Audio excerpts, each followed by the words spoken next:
जब भी किसी सभ्यता की बात होती है, संस्कृति की बात होती है और उसका मूल्यांकन करना होता है, तो एक कला क्षेत्र से जुड़ा हुआ व्यक्ति उसकी बेहतर तरीके से उसका मूल्यांकन कर सकता है। महाराष्ट्र में औरंगाबाद में, जो कि एक सांस्कृतिक भूमि है, बौद्ध विरासत है, यहाँ पे बाबा साहब डॉक्टर अंबेडकर द्वारा स्थापित पीपल्स एजुकेशन सोसाइटी है, मिलिंद कॉलेज है, यहाँ पे नामांतर आंदोलन हुआ महाराष्ट्र में, जिसके बाद मराठवाड़ा यूनिवर्सिटी में बाबा साहब डॉक्टर अंबेडकर का नाम जोड़ा गया। उसी जगह पे बामसेफ के द्वारा मूल निवासी सभ्यता संघ के नाम से 2 दिनों का सम्मेलन हो रहा है, यहाँ पे सेमिनार हुआ, कन्वेंशन हुआ 26-27 अक्टूबर को। आखिर क्या इम्पैक्ट है इसका, इसके बारे में हमारे साथ बातचीत करने के लिए हैं डॉक्टर लाल रत्नाकर जी। मैं हूं अशोक दास, आप देख रहे हैं दलित दस्तक। सर, 2 दिनों का कार्यक्रम था, आप भी थे यहाँ पे, मैं भी था। आप किस तरीके से ये पूरी इस विरासत को, जो एक ये सभ्यता का आगाज़, ये टैगलाइन है इन्होंने दिया है, उसको आप कैसे देख रहे हैं? देखिए, हम जिस मुल्क में हैं, इसका इतिहास पढ़ते हैं तो लगता है कि छोटे छोटे हिस्सों में बटा हुआ था, लेकिन अंग्रेज़ों के जाने के बाद एक संविधान की ज़रूरत पड़ी और उस संविधान को जो सबसे बड़ा रोल है, जो जिसको योगदान जाता है कि इतना सुंदर भारत का संविधान बना, उसमें बाबा साहब अंबेडकर को याद किया जाता है। यहाँ आके मैं औरंगाबाद पहली बार आया और ये जब हमको एक दिन पहले पता चला कि आप यहाँ पर हो और यहाँ का जो तैयारी है उसका एक आप शो अपने उस पर चैनल पर दे रहे हो, तो मेरी आने की और उत्सुकता बढ़ गई। बुलाया तो था ही मुझे यहाँ। जब यहाँ मैं आकर के देखा और जब यहाँ के एयरपोर्ट पे उतरा तो वहाँ देखा कि एक वाल के साथ महात्मा बुद्ध और अजंता के चित्र को बाकायदा वहाँ डिस्प्ले किया गया है। तो सबसे पहले तो मैंने अपना एक सेल्फी वहाँ पे लिया, फिर आया, पता चला कि ये कार्यक्रम 10 बजे से शुरू होने जा रहा है। और जब 10 बजे यहाँ आया तो देखा कि ये जो भी आयोजन था उसकी इतनी, जैसे लोग जो थे, जो रैली निकली थी उसके साथ ही मैं आ गया था, तो ऐसा लगा कि जैसे लोग जो हैं वो यहाँ केवल भाग लेने नहीं आए हैं बल्कि तैयारी में आए हैं। हर आदमी किसी न किसी काम में लगा हुआ था। और ये प्रकृति जो है ये बेसिकली उन लोगों की है जो श्रम से जुड़े हुए लोग होते हैं, उनमें दिखावा नहीं होता। वो चाहते हैं कि उनका काम कितना सुघर हो जाए, सुंदर हो जाए। जिस परिसर में आयोजन हुआ है मिलिंद कॉलेज के स्टेडियम में, डॉक्टर अंबेडकर जो उनके द्वारा संस्थापित है, और बाद में लोगों ने मुझे ये भी बताया कि यहाँ बहुत सारी बिल्डिंग को उन्होंने बैठ करके बनाया है, उनकी देखरेख में बनी है, तस्वीरें लगी हुई हैं, जगह उनके काम कराते हुए। तो कितना बड़ा उनके मन में ये एजुकेशन को लेकर के, इस जगह को लेकर के, जो एक सांस्कृतिक धरोहर है। यहीं से थोड़ी दूर पे एलोरा है, यहीं से थोड़ी दूर पे अजंता है, यहीं से थोड़ी देर पे औरंगाबाद की एक गुफा कही जाती है, बुद्ध लेनी है, जो मराठी में लेनी कहते हैं गुफा को। तो वो सब देखने से ऐसा प्रतीत होता है कि जैसे बाबा साहब के पास अंतर्दृष्टि थी।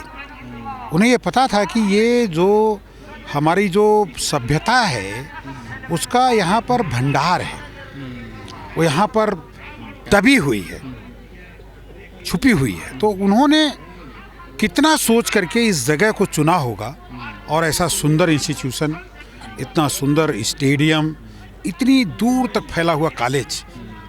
मैं तो बनारस हिंदू यूनिवर्सिटी का पढ़ा हुआ हूँ, लेकिन उसका जो परिसर है वो ठीक है, बड़ा है, लेकिन इस तरह से इतना पुराना, इतना पहले का जो बाबा साहब ने परिकल्पना की थी, वह रूप यहाँ देख करके तो मैं हतप्रभ हूँ। मैं पहले क्यों नहीं आया? जी हाँ सर, इस कार्यक्रम की अगर हम बात करें तो 3 तरह के स्टेज बनाए गए हैं। एक बिरसा मुंडा के नाम से है, जननायक है ना, धरती आबा बिरसा मुंडा मुख्य समूह, मतलब ये मुख्य जो भवन है जो हमारे सामने दिख रहा है, हमारे सिद्धार्थ दिखा रहे हैं।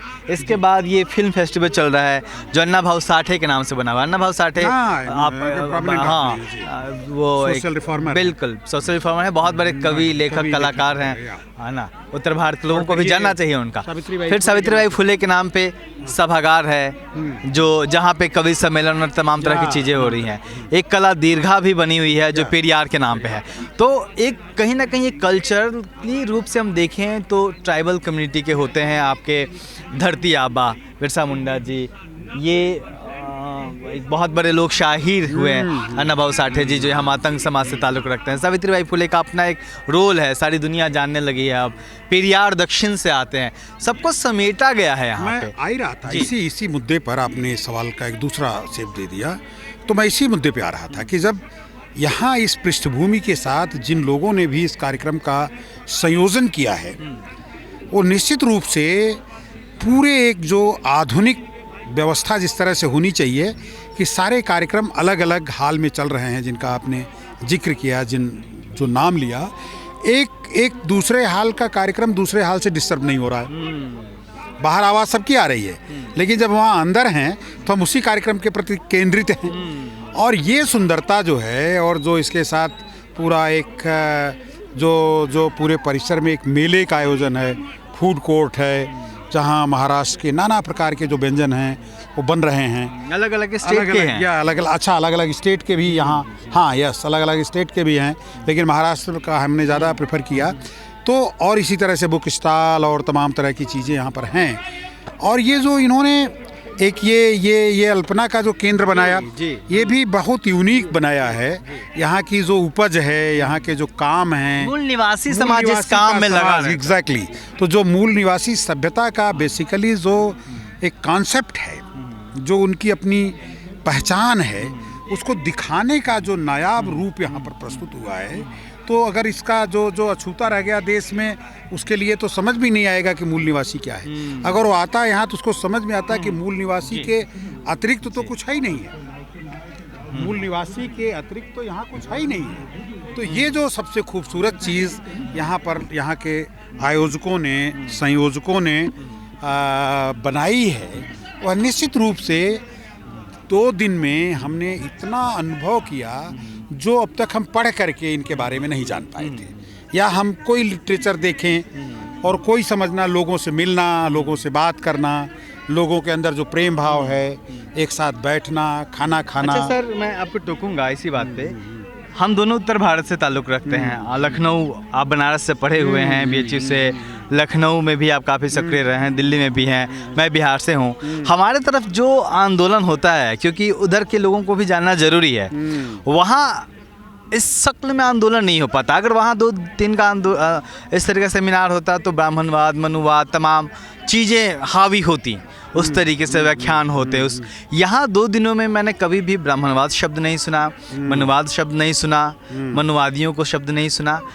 ये कल्चरल डिफरेंसेस जो है दोनों अम्बेडकरवादी समाज है, ये इस मैसेज क्या है और उत्तर भारत को इस धरती से क्या सीखने की ज़रूरत है? देखिए, हमको जो समझ में आया है, जो बात आप कह रहे हैं, मैंने ये महसूस किया कि यहाँ तो ब्राह्मण की कोई संस्कृति ही नहीं है। यहाँ पर जो हमारा सांस्कृतिक प्रादुर्भाव है, जो सांस्कृतिक बदलाव है, तो वो जो सारी चीज़ें हैं वो यहाँ पर एक अलग तरह की हैं। इनको देख करके शुरू से ऐसा लगता है कि ये कितने रिच हैं, ये कितने समृद्ध हैं।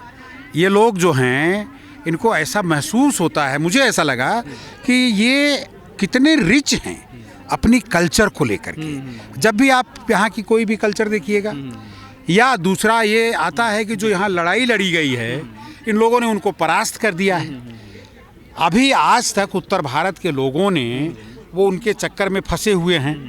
उनके त्यौहार, उनके पर्व, उनके तौर तरीके, उसको ये अपनी तरह से कहीं उससे निकल नहीं पा रहे हैं। तो यदि वहाँ पर एक प्रबुद्ध तबका इसका पूरा अध्ययन करके और एक आपसी सामंजस्य करे, माने यहाँ के नायकों को लेकर के वहाँ पर विस्तारित रूप से उनके बारे में बताया जाए।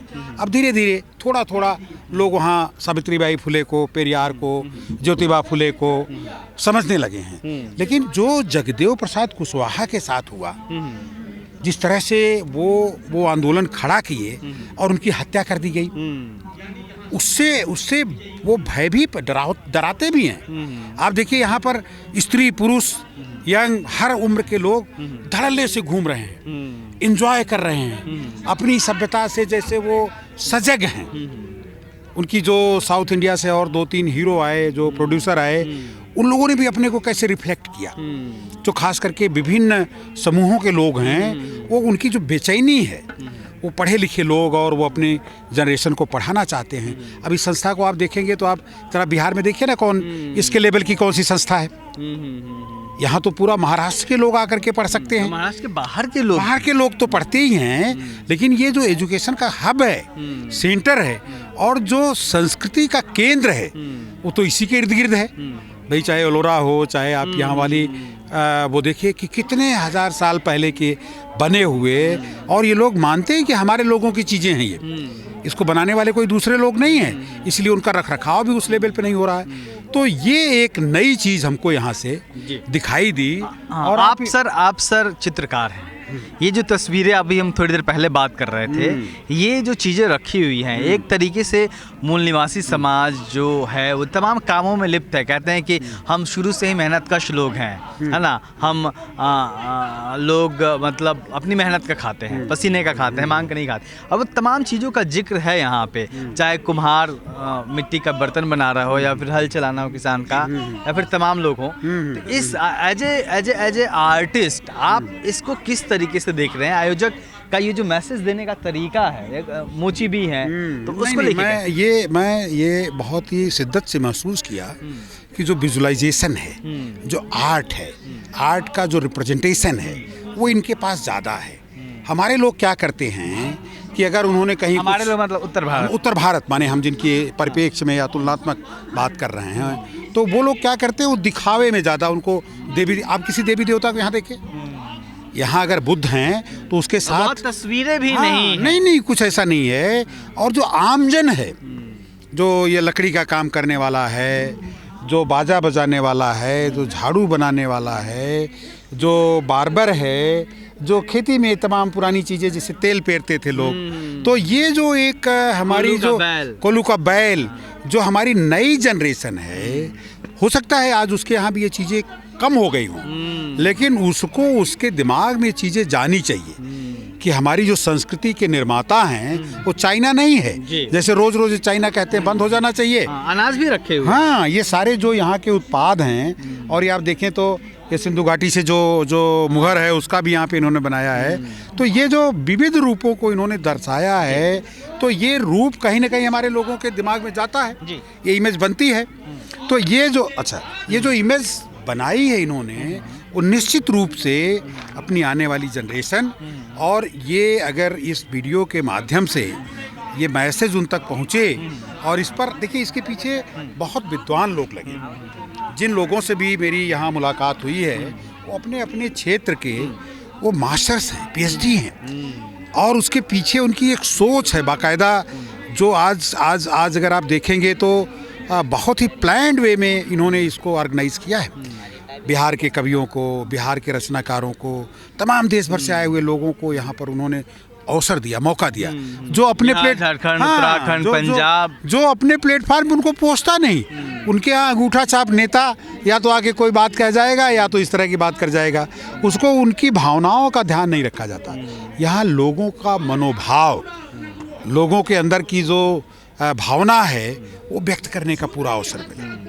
और ऐसी बातें लोगों ने इतने सरल तरीके से कह दी कि जो वहाँ कहने पर मारपीट हो जाएगी। भाई इन्होंने अभी एक लड़की कह रही थी अपना गाना गाते हुए कि वो गई एक मंदिर में, और उसको उसने चाहा कि वो भगवान उससे बात करे, बात ही नहीं किया। या कई उदाहरण इस तरह का दिया, मतलब उसने कटाक्ष किया है, चोट की। यस, उसका जो उसकी अभिव्यक्ति में जो व्यंग है वो बहुत ही तार्किक है।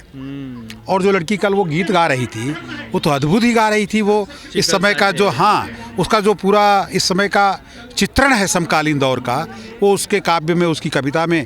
लेकिन वो जो हमारा मीडिया है, जो हमारा गोदी मीडिया, मोदी मीडिया, जो भी कहिए, उसमें उसको स्पेस ही नहीं मिलेगा। अगर उसको स्पेस मिले तो पूरे देश के लोग समझ सकते हैं कि हो क्या रहा है, उनको कैसे बेवकूफ़ बनाया जा रहा है। तो ये जगाने का जो प्लेटफार्म है, जो नया एक आंदोलन है, और इस आंदोलन को आगे भी बढ़ाना चाहिए। इनके आयोजकों को अगर ये इसके आपके माध्यम से मैं कहना चाहूँगा कि ये इसका बाकायदा एक A to Z, वो वीडियो के रूप में भी और राइटिंग में भी, जो इसका रचना रूप है, जो संरचना की जो प्रक्रिया है, जो इनका कॉन्सेप्ट है, वो लोगों तक जाना चाहिए। तो सर आखिरी मुद्दे पे आते हैं। ये जो 2 दिन का कार्यक्रम है मूल निवासी सभ्यता संघ का, आपको क्या लगता है देश में के जो और अन्य हिस्सों में, अच्छा हम इस बात को चूक गए थे बताना, पब्लिकेशंस भी तमाम यहाँ पे हैं, जो किताबें उताबें लेके लोग आए हैं, जो बहुजन समाज के अम्बेडकरी समाज पब्लिकेशंस हैं वो भी हैं। तो जो देश के अन्य हिस्सों में अम्बेडकरी आंदोलन में लगे हुए लोग हैं, उनको क्या सीखना चाहिए इस जो कन्वेंशन है, ये जो समारोह है उससे? बिल्कुल, ये आपने बहुत ज़रूरी सवाल किया है। बल्कि उन लोगों को आना चाहिए और जो भी इसके आयोजक हैं उनसे विमर्श करना चाहिए, राय लेनी चाहिए कि हमको अगर कोई कार्यक्रम करना है तो कैसे आयोजित करना चाहिए। उत्तर भारत में जिस तरह से बाबा साहब को, और जो जितने भी आपने संतों का नाम लिया, चाहे वो ये हमारे फूले हों, पेरियार हों, सावित्रीबाई हों, उन सबों को उनके बिरसा मुंडा हों, उनके काम को ना ठीक से वहाँ अभिनीत करने की ज़रूरत है, नए तरीके से उसको बताने की ज़रूरत है, और उनमें एक विश्वास पैदा करना है कि ये आपके असली नायक हैं। आप जिस चक्कर में पड़े हो, वो चाहे पॉलिटिशियन हो, चाहे धर्म हो, उससे उनका कुछ नहीं होना। इन्होंने समाज के बदलाव की बात की ना। आप ये देखिए कि बनारस हिंदू विश्वविद्यालय जो बना, उसमें कितने प्राध्यापकों को रखा गया बहुजन समाज से, मूल निवासी वर्ग से, या जितने भी वहाँ संस्कृत विश्वविद्यालय और तमाम तरह की चीज़ें हुई। और आज तो वहाँ की सरकारें, और ख़ास करके केंद्र की सरकार, जो बाबा साहब का बनाया हुआ संविधान है, जिसमें जो बराबरी के लिए, जो हिस्सेदारी के लिए, जो उसमें उनको अवसर देने की बात है, उस सब पर भी रोक लगा दिए हैं। तो ना उनके अंदर शिक्षा होगी, ना ये जागरूकता होगी।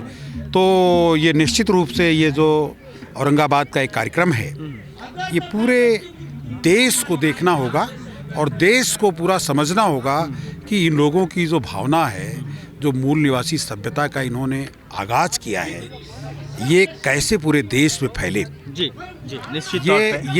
ये एक संदेश जो है, आपका चैनल निश्चित रूप से मैं देख पा रहा हूँ कि आप जितनी मतलब शिद्दत से लगे हुए हैं एक एक कार्यक्रम को, और एक MNT चैनल है वो तो पूरा लाइव किए हुए हैं, आपका भी लाइव टाइप का ही जा रहा है, लगभग जा रहा है। तो ये जो काम हो रहा है, ये निश्चित रूप से इसका असर मुझे दिखेगा 1 साल, 2 साल, 3 साल, लोगों को महसूस तो होना शुरू हो गया है कि हम में कहीं कमियां हैं। अब जो है उनको इस पर अमल करना होगा, और निश्चित रूप से इसको इस तरह से उन्हें काम करना होगा। तो आपने मुझे बात करने का मौका दिया, और बहुत बहुत धन्यवाद। जी, तो ये थे डॉक्टर लाल रत्नाकर जी, जिनकी आधी आबादी को फोकस करके तमाम पेंटिंग्स ही कहेंगे ना सर उसको, पेंटिंग्स है सर की, और एक बड़ा काम है और एक बड़ा नाम है डॉक्टर लाल रत्नाकर जी, जो कला के मर्म को और बारीकियों को समझते हैं। और निश्चित तौर पे हमें लगा कि इस कार्यक्रम की इनसे बेहतर समीक्षा शायद कोई नहीं कर सकता। तो जिस दौर में अम्बेडकरी आंदोलन आगे बढ़ रहा है लगातार देश के अलग अलग हिस्सों में, और जिस महाराष्ट्र में तमाम बहुजन नायक हुए जिनके नामों को ढो करके देश के अन्य हिस्सों में अम्बेडकरी आंदोलन पहुंचा, चाहे वो बाबा साहब डॉक्टर अम्बेडकर हों, फुले महाराज हों, साहू जी महाराज हों, फुले हों, सावित्रीबाई फुले हों, उन तमाम गाडगे महाराज हों, इन तमाम लोगों को लेके जिस तरीके से बाबा साहब ने, माननीय कांशीराम ने और अलग अलग हिस्सों में जिस तरीके से बहुजन आंदोलन पहुंचा है, उसने एक और सांस्कृतिक पहल की है। और बहुजन समाज ख़ास तौर पे जो डिप्राइव सेक्शन है, दलित हो गया, शोषित हो गया, पिछड़ा हो गया, आदिवासी हो गया, इसके सामने सबसे बड़ी चुनौती अपनी सभ्यता से हाँ, रुक रहा है। सबसे बड़ी चुनौती जो है वो अपनी सभ्यता को पहचानने की है। आज भी लोग खिचड़ी में जी रहे हैं, उन्हें पता नहीं है कि वो किस तरफ जाएं, किस तरफ ना जाएं। उनके लिए यह जो कार्यक्रम है वो आंखें खोलने वाला है, जो बताता है कि उनकी सभ्यता क्या है, उनका कल्चर क्या है और उनकी जड़ें कहाँ हैं। और निश्चित तौर पे यह कार्यक्रम मूल निवासी समाज को उनकी जड़ों से जोड़ने में सफल होगा। औरंगाबाद से सिद्धार्थ के साथ मैं अशोक दास, दलित दस्तक।